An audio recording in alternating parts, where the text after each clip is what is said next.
Assalamualaikum bang. Dengar cerita Merdeka ni ada buat promo, betul ke? Merdeka? Ha. Ha. Saya baru teringat. Merdeka ni memang Kopi Air Mamu kita nak buat promo. Ha, memang rancaknya kali ni. Kita ada buat 2 kontes. Hampa dengar ni betul-betul. Yang pertama, siapa yang mai pakai baju yang bertemakan kemerdekaan, apa pakai baju yang ada jalur gemilang, apa pakai tanjak yang ada jalur gemilang, apa pakai bunga raya, baju yang penting bertemakan kemerdekaan, kita nak bagi dekat apa diskaun ayat RM2 untuk menu kopi regular sahaja. Contoh mai sini. Apa nampak? Mana kopi regular? Kopi regular mana? Kopi regular. Ha ni, kopi regular RM5. Kita diskaun RM2, so hampa dapat harga RM3. Syarat dia mudah. Hampa mai pakai baju yang bertemakan kemerdekaan sahaja. Dan yang kedua, kita punya kontes, yang ni lagi rancak.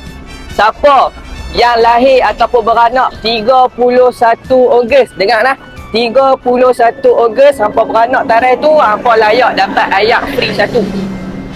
Yang ayak free ni hampa boleh pilih mana-mana menu. Hampa nak yang paling mahal RM11 ni pun tak ada masalah. Tapi 1 je seorang. Tarikh tu bila? Hanya berlangsung pada 1 hari sahaja, iaitu pada tarikh 31 Ogos 2026, hari Isnin. Kontes ni jalan sehari je. Hampa main selepas tu ke, hampa main sebelum tarikh tu ke, memang tak dapat. Rancak tak rancak? Cun tak cun? Saya ulang balik. Tarikh dia bila? 31 Ogos 2026 sahaja. Berlangsung 1 hari sahaja, iaitu hari Isnin sahaja. Okey nak? Tak dapat ayat cemek? Mai.